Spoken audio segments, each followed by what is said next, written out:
Bismillahirrahmanirrahim. Assalamualaikum warahmatullahi wabarakatuh. Alhamdulillah, puji dan syukur senantiasa kita panjatkan kepada Allah Subhanahu wa taala. Begitupun juga salat dan salam senantiasa kita curah dan limpahkan kepada baginda Nabi besar Muhammad sallallahu alaihi wasallam. Teman-teman, melanjutkan sedikit sharing kita tentang konflik yang ada di Palestina, yang ada di Baitul Maqdis. Kita sudah sampai pada Kongres Zionis pertama yang diadakan di Basel pada tahun 1897 yang akhirnya memberikan sebuah kesimpulan bahwa mereka harus mendirikan sebuah negara Yahudi. Persis seperti yang ditulis oleh Theodor Herzl dalam bukunya Der Judenstaat. Nah, maka mereka mencari tanah untuk mendirikan negara Yahudi, dan tanah itu yang mereka inginkan pasti adalah tanah terjanji tentunya. Maka mereka datang kepada pemilik tanah terjanji yang mereka inginkan sebagai tempat pendirian negara Yahudi, yaitu adalah khalifah kaum muslim. Khalifah daripada kekhilafan Utsmani yang pada saat itu adalah Sultan Abdul Hamid kedua. Maka apa respon daripada Sultan Abdul Hamid kepada Theodor Herzl dan juga kelompoknya? Ini adalah yang bisa kita dapatkan. Maka Sultan Abdul Hamid tidak ingin menemui Herzl, lalu mengirim pesan kepadanya, beritahu pada para Yahudi yang tidak sopan itu bahwasanya hutang-hutang Utsmani itu bukan merupakan perkara yang hina. Prancis pun punya hutang dan tidak mempengaruhi mereka. Yerusalem adalah bagian dari tanah kaum muslim sejak Khalifah Umar menerima tanah itu dari Safronius. Dan aku tidak ingin menanggung malu dan beban sejarah dengan menjual tanah suci yang telah diamanahkan itu kepada para Yahudi, lalu mengkhianati amanah dan kepercayaan umat. Yahudi simpan saja harta mereka, sebab Utsmani tidak akan bersembunyi di balik istana-istana yang dibuat dari uang musuh-musuh Islam. Jadi teman-teman sudah tahu juga bahwa Utsmani pada saat itu berada dalam kondisi yang sangat-sangat decline, menurun, hutang-hutangnya banyak, dan mereka tidak memiliki cash flow yang baik. Maka orang-orang Yahudi itu datang dengan menawarkan uang untuk mereka, dan itu adalah respons daripada Sultan Abdul Hamid pada 1987. Tapi tentu saja Yahudi tidak akan pernah menyerah gitu kan ya, ketika mereka 1897 maaf. Jadi Yahudi tidak akan menyerah. Maka dia datang lagi pada tahun 1901 untuk menawarkan lagi kepada Utsmani sebuah penawaran yang lumayan bikin ngiler ya teman-teman sekalian ya. Yahudi kembali, maka mereka nggak main-main. Maka mereka menawarkan pada Sultan Abdul Hamid itu sekitar 150 juta pound sterling di masa itu. Nah, kalau sekarang itu kira-kira setara dengan 305 triliun ya, triliun rupiah minimal. Lalu kemudian diberikan lagi bonus kalau misalnya Sultan Abdul Hamid mau memberikan beberapa bidang tanah kepada orang-orang Yahudi untuk mendirikan negaranya itu, maka mereka memberikan bonus membangun Universitas Utsmani dan memberikan juga kapal perang kepada orang-orang Utsmani. Karena mereka sudah punya sponsor, kita tahu namanya Lionel Walter Rothschild atau yang dikenal dengan Sir Lord Rothschild itu. Maka kemudian Abdul Hamid berkata lagi kepada Herzl yang menawarkan tawaran-tawaran itu tadi. Nasihati Dr. Herzl, jangan sekali-kali meneruskan proyek itu. Aku tidak bisa berikan tanah itu karena tanah itu bukan milikku. Tanah itu milik umat muslim yang telah berjihad dan menyiraminya dengan darah mereka. Yahudi silahkan simpan uang mereka. Lalu kemudian Abdul Hamid melanjutkan, jika khilafah Islam dimusnahkan pada satu hari, mereka boleh mengambil tanah itu tanpa bayar. Jadi kayak apa ya? Kayak sebuah kedikdayaan gitu ya, sebuah kemuliaan, sebuah izah. Jadi pokoknya selama ada khilafah, selama aku masih ada, dan selama kaum muslim itu punya kekuatan, kalian nggak bakal bisa. Tapi kalau saya ini sudah nggak ada, ambil gratis aja. Seolah-olah ya Abdul Hamid mungkin nggak akan berpikir bahwa sebentar lagi khilafah itu ya tidak akan ada di muka bumi, sehingga kaum muslimin tidak memiliki pelindung dan tidak memiliki perisai. Lalu kemudian beliau katakan, akan tetapi selama aku masih hidup, aku lebih rela menusukkan pedang ke dalam tubuhku daripada tanah itu dikhianati dan dipisahkan dari khilafah Islam. Aku tidak akan memulai pemisahan tubuh kami selagi kami masih hidup. Jadi itu adalah jawaban final yang diberikan oleh Abdul Hamid kepada Federasi Zionis. Nah, setelah itu Zionis nggak pernah datang lagi. Tapi walau alam bisawab, setelah Abdul Hamid menolak mereka itu, walau alam bisawab, siapa yang merancang Perang Dunia Pertama ini, tapi yang jelas setelah selesai Perang Dunia Pertama ini, keuntungan yang didapat paling besar adalah keuntungan bagi orang-orang Yahudi. Jadi apa yang terjadi? Tahun 1914 muncul perang. Pada saat itu ada blok sekutu melawan blok sentral. Blok sekutu itu diketuai oleh Inggris dan Perancis. Blok sentral itu diketuai oleh Jerman. Dan pada saat itu teman-teman sekalian, Khilafah Utsmani itu berada bareng dengan blok sentral. Loh kok bisa jadi bareng blok sentral berada sama Jerman? Itulah satu misteri yang sampai sekarang orang-orang juga heran. Kenapa Utsmani tidak mempertahankan netralitasnya justru malah gabung sama blok Jerman? Dan kita sudah dapat sampai sekarang bahwa ada banyak sekali intrik yang terjadi di Khilafah Utsmani pada saat itu, bahwa sultan yang ada hanya sekedar sultan kayak apa ya, simbol saja, tapi pemerintahan itu sebenarnya dijalankan oleh satu partai yang partai itu tidak mau dikendalikan oleh sultan. Jadi berada di luar kendali sultan. Dan mereka punya satu menteri, yang menteri ini akhirnya justru membuat kesepakatan rahasia dengan Jerman ketika justru Jerman sudah mengumumkan perang terhadap sekutu. Maka seolah-olah sekutu bilang, ya udah kalau gitu Utsmani adalah bagian daripada sentral, blok sentral. Maka Utsmani mau nggak mau harus ikut perang. Karena seolah-olah sudah ya memang ikut perang. Nah itulah dalam tanda kutip ketidaksengajaan orang-orang Utsmani, Khilafah Utsmani untuk ikut perang. Dan hasilnya sudah kita ketahui, berakhir pada tahun 1916 dimenangkan oleh pasukan sekutu, dan saat itu seluruh yang kalah itu harus menanggung pembiayaan perang dan sekaligus kerugian perang. Nah, khusus untuk Utsmani, maka wilayah-wilayahnya itu dibagi oleh Inggris dan Prancis lewat perjanjian Sykes-Picot pada tahun 1917. Sykes ini adalah seorang komandan dari Inggris, Picot ini adalah seorang komandan dari Prancis. Mereka bersepakat untuk berunding dan membagi wilayah-wilayah Utsmani. Dalam perjanjian ini, maka mereka membagi wilayah-wilayah, ada wilayah bagi Inggris, ada wilayah-wilayah bagi Prancis, dan mereka menggunakan ada satu wilayah bersama, wilayah khusus, yaitu adalah wilayah Palestina dan sekitarnya, itu dikasih wilayah khusus. Tapi sebenarnya yang punya siapa? Yang punya adalah Inggris. Ketika kita sudah paham bahwa Inggris memiliki wilayah kaum muslim termasuk wilayah Palestina atau wilayah Baitul Maqdis, berikutnya kita sudah duga. Lord Rothschild langsung nulis surat permintaan kepada pemerintah Inggris, lalu direspon oleh Menteri Luar Negeri Inggris yang pada saat itu dijabat oleh Lord Balfour. Jadi Arthur James Balfour. Maka Arthur James Balfour itu mengeluarkan satu deklarasi yang kita kenal dengan nama Deklarasi Balfour. Nah, jadi Deklarasi Balfour ini dikeluarkan pada tanggal 2 November 1917, yaitu adalah kata-katanya kira-kira begini. Dear Lord Rothschild, I have much pleasure in conveying to you on behalf of His Majesty Government the following declaration of sympathy with Jewish Zionist aspiration, which has been submitted to and approved by the Cabinet.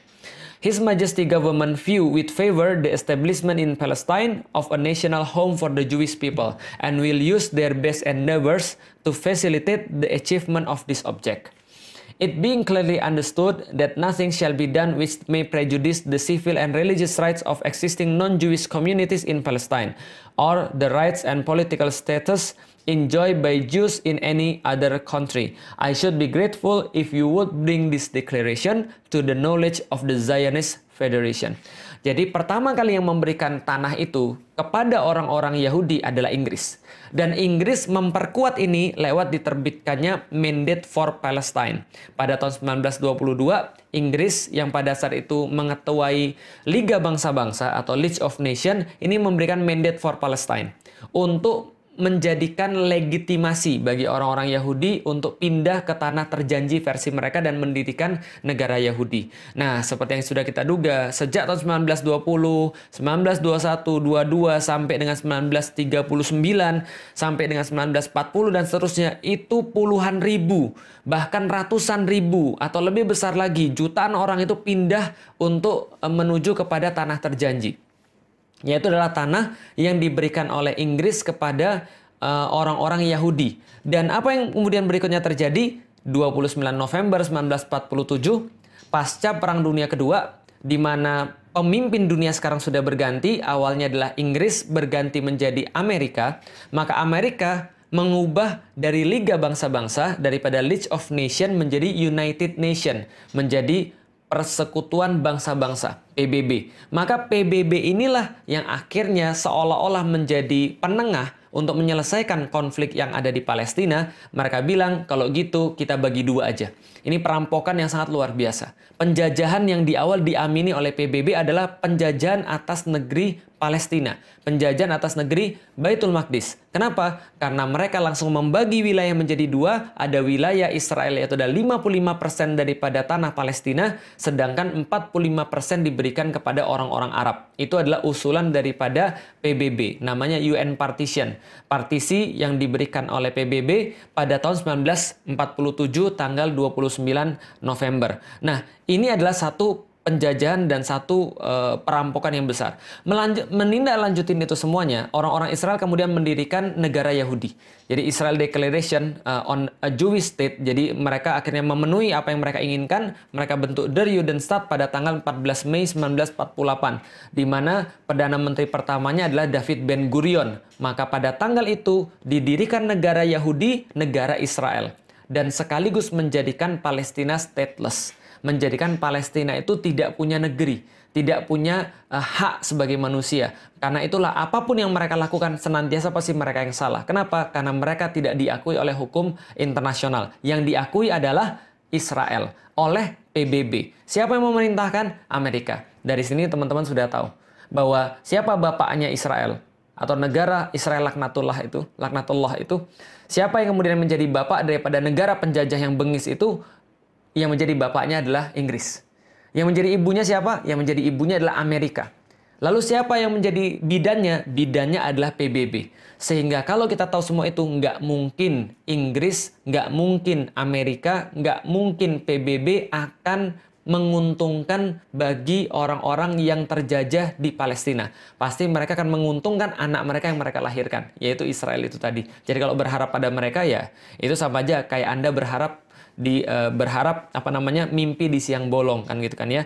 Nah, setelah itu kemudian banyak sekali kemudian protes daripada orang-orang Arab pada saat itu dengan keberadaan Israel, lalu diakhiri dengan perang 6 hari. Perang 6 hari ini secara ajaib keroyokan daripada Syria, Irak, Yordan, Saudi, Mesir itu dimenangkan oleh orang-orang Israel secara ajaib. Tapi yang terjadi sebenarnya adalah ya pengkhianatan kaum muslimin, pengkhianatan penguasa-penguasa negeri kaum muslimin. Mereka seolah-olah ingin mengenyahkan Israel, tapi sebenarnya mereka hanya punya kepentingan masing-masing. Pengkhianatan penguasa Mesir, pengkhianatan penguasa Yordan, dan seterusnya. Sehingga waktu itu justru orang-orang Israel mengukuhkan satu mitos bahwa mereka itu tidak pernah terkalahkan. Kaum muslimin hancur, dan kemudian seolah-olah Israel tidak tersentuh, dan menjadilah kita seperti sekarang. Nah, teman-teman bisa lihat, ini adalah wilayah pada tahun 1946. Jadi yang paling kiri itu adalah ketika PBB belum mengumumkan, sebelum PBB mengumumkan berdirinya negara Israel, itu yang warna putih adalah pemukimannya orang-orang Israel. Lalu yang di sebelahnya adalah wilayah tahun 1947, ketika PBB mengumumkan berdirinya negara Israel. Perampokan terbesar. Lalu kemudian sebelah kanannya lagi wilayah setelah tahun 1967. Setelah perang 6 hari yang direkayasa tadi dan pengkhianatan para penguasa-penguasa muslim terhadap umat muslim sendiri di seluruh dunia. Dan yang sebelah kanan adalah tahun 2000. Setelah resolusi-resolusi PBB, perjanjian-perjanjian yang berusaha dibuat yang kayaknya menguntungkan selalu bagi orang-orang Yahudi, Israel, dan mereka juga senantiasa untuk mengingkarinya, janji lalu berkhianat, ya kita sudah tahu seperti apa kelakuan mereka dari dulu. Setelah perjanjian-perjanjian damai itu, wilayah kaum muslimin semakin berkurang dan wilayah mereka terus bertambah. Itu yang terakhir tahun 2000. Tahun 2020, 2021 lebih parah lagi daripada semuanya itu. Makanya kemarin yang memicu keributan adalah ketika daerah Sheikh Jarrah itu kemudian diambil oleh orang-orang Israel dengan sekendak hati, tanpa ada hukum. Ya memang nggak ada hukum di situ. Kenapa nggak ada hukum? Karena orang-orang Palestina itu nggak punya negara. Orang-orang Muslim yang ada di situ itu stateless. Mereka nggak punya negara, nggak punya hukum yang bisa melindungi mereka. Maka apapun yang mereka lakukan senantiasa salah. Nah, Yang pengen kita sampaikan adalah teman-teman sekalian, setelah PBB itu mengumumkan berdirinya negara Israel, maka pembantaian demi pembantaian dilakukan atas nama hukum. Dan hilangnya nyawa, meregangnya nyawa orang-orang yang ada di Palestina, yang ada di Baitul Maqdis, yang mereka adalah Muslim, dan itu tidak dianggap sebagai kejahatan kemanusiaan. Kenapa? Karena bagi orang-orang yang ada di PBB, bahkan orang-orang di Palestina itu bukan manusia. Kenapa? Karena mereka tidak diakui sebagai manusia. Stateless, mereka tidak punya negara, sehingga mereka tidak bisa untuk dibela secara hukum. Kenapa? Karena mereka stateless. Karena kenapa? Karena Israel yang diakui sebagai satu-satunya negara. Maka kemarin ketika saya mendengar ada orang-orang bilang, itu peta Palestina dihapus dari Google. Sejak kapan Google memakai peta Palestina? Sejak kapan Google mencantumkan Palestina sebagai sebuah negara? Mereka nggak diakui. Kenapa nggak diakui? Karena secara hukum dunia, itu bukan sebuah negara. Yang negara cuma Israel. Maka kita lihat sekarang Israel cuma yang dicantumkan di peta. Karena memang yang diakui sebagai negara adalah dia. Siapa yang ngakui negara? PBB. PBB kan bidannya. Maka kalau misalnya ngarep PBB nyelesain masalah Palestina, nggak akan mungkin.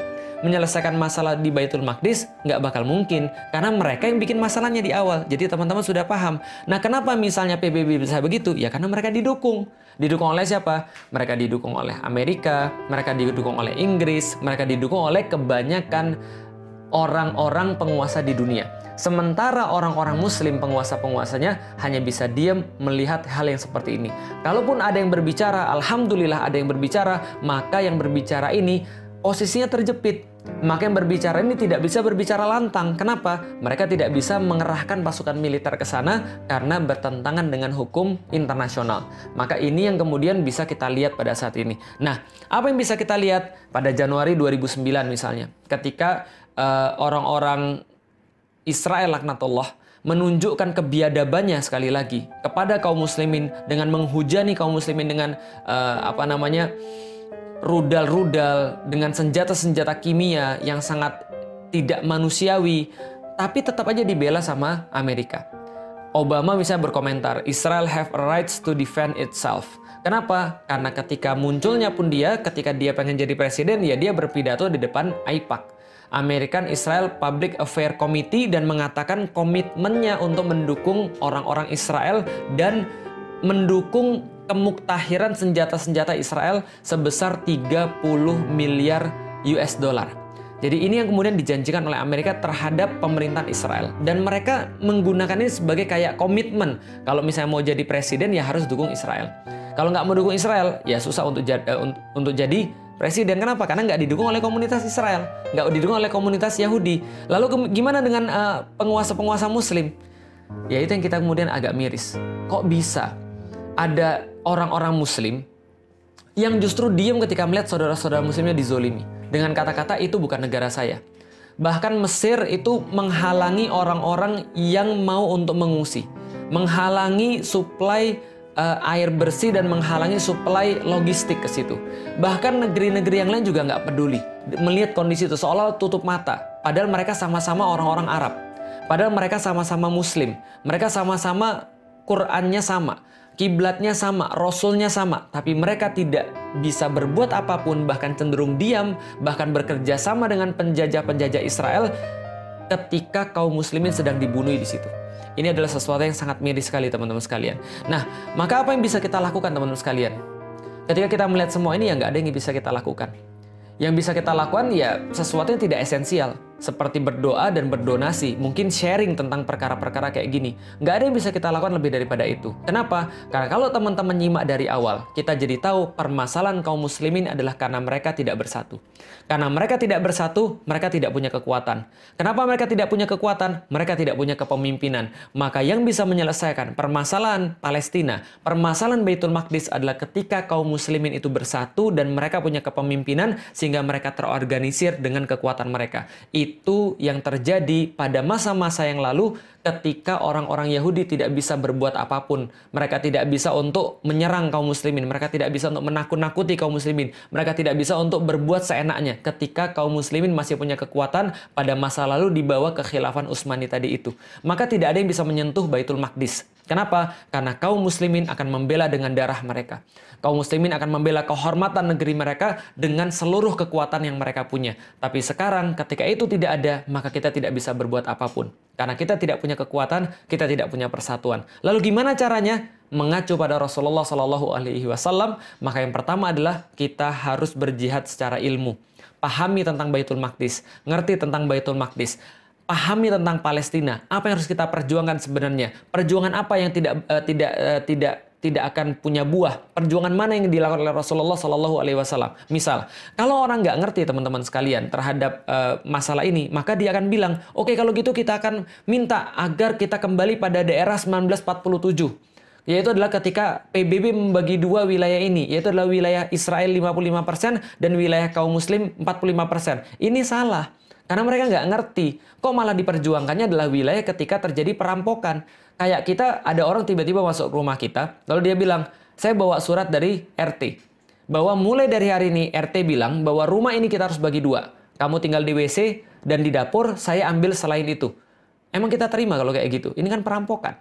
Ini kan penjajahan. Kok kita malah terima yang kayak gitu? Kok malah kaum muslimin menyerunya pada wilayah 1947? Kita nggak mau. Kita nggak mau wilayah 1947. Kita nggak mau wilayah 1967, apalagi setelah perang 6 hari, kita nggak mau wilayah yang sekarang, dan bahkan kita nggak mau wilayah sebelum UN mengatakan partisi, yaitu adalah wilayah tahun 1946. Kita juga nggak mau. Yang kita mau apa? Itu adalah wilayah kaum muslimin. Penjajah harusnya dienyahkan. Orang yang merampok harusnya nggak boleh di situ. Ini adalah solusi sebenarnya. Maka solusi terhadap penjajahan ya berarti dibebaskan. Sebagaimana Umar bin Khattab membebaskan Baitul Maqdis. Sebagaimana Salahuddin Al-Ayyubi membebaskan Baitul Maqdis. Jadi penjajah itu bukan negosiasi. Tapi penjajah itu harusnya diusir. Sebagaimana penjajah Belanda itu diusir dari Nusantara. Bukan bernegosiasi gitu loh maksudnya. Nah, maka kita harus kemudian yang pertama adalah jihad ilmu. Dan Rasulullah Shallallahu Alaihi Wasallam mencontohkan bahwa ini dilakukan sepanjang 14 tahun. Setelah itu Rasulullah melakukan jihad negosiasi atau jihad politik yang dilakukan oleh Rasulullah sepanjang 2 tahun. Mengirimkan surat-surat, bernegosiasi dengan penguasa-penguasa yang ada di Baitul Maqdis dan seterusnya. Lalu setelah itu baru Rasulullah menempuh jihad militer yang berakhir dengan pembebasan Baitul Maqdis di zamannya Umar bin Khattab pada tahun 638 Masehi. Inilah kemudian yang menjadi sebuah pengetahuan bagi kita yang pengen saya sharing teman-teman sekalian. Jadi teman-teman sekarang ngerti kenapa sih Palestina itu bermasalah. Atau lebih tepatnya istilahnya adalah Baitul Maqdis itu bermasalah. Lalu apa yang bisa kita lakukan untuk menyelesaikan problem Baitul Maqdis secara long term, secara permanen, yaitu adalah membangun kekuatan itu dan membangun persatuan itu dan membangun kepemimpinan itu. Lalu apa yang bisa kita lakukan sekarang? Nggak ada yang lain selain doa, donasi, dan share pengetahuan-pengetahuan tentang Baitul Maqdis agar kita tidak menjadi orang-orang yang memperhatikan Baitul Maqdis hanya ketika mereka menangis dan berteriak ketika mereka dibom, dihujani dengan peluru, ataupun dibunuh di depan mata kita. Sehari lagi kita menunda kebangkitan Islam. Sama seperti sehari lagi kita memberikan waktu bagi penjajah Zionis biadab itu untuk membunuhi saudara-saudara kita yang ada di Palestina. Karena itulah teman-teman sekalian, ini yang bisa kita lakukan. Berdoa, berdonasi, dan sharing pengetahuan-pengetahuan yang ada di kita semuanya. Dan Allah Subhanahu wa Ta'ala mungkin pada tahun ini memberikan kita sebuah pelajaran yang sangat berarti. Agar kita tuh noleh kepada mereka di tengah-tengah kesibukan kita, itikaf, menikmati sajian-sajian Ramadan. Tapi Allah bilang, lihat loh ada saudara-saudara kalian itu. Yang saudara-saudara kalian itu tertindas, yang saudara-saudara kalian itu terjajah. Mudah bagi Allah untuk membebaskan mereka. Tapi bukan itu ceritanya. Ceritanya adalah bahwa Allah memberikan kesempatan pada kita untuk muncul kesatria-kesatria di antara kita. Memperhatikan mereka. Senantiasa mengisi hati kita dengan Baitul Maqdis, kiblat pertama kita. Supaya besok-besok ketika diperlukan kemudian perjuangan-perjuangan yang lebih besar, maka kita sudah siap dengan ilmu-ilmu dan sakofah kita tentang Baitul Maqdis. Artinya teman-teman sekalian, kalau memang kita merasa sedih, Kalau memang kita merasa marah, kalau memang hati kita tercabik-cabik, kita bisa menggunakan apapun yang kita punya. Kalau kita nggak bisa donasi, minimal kita berdoa.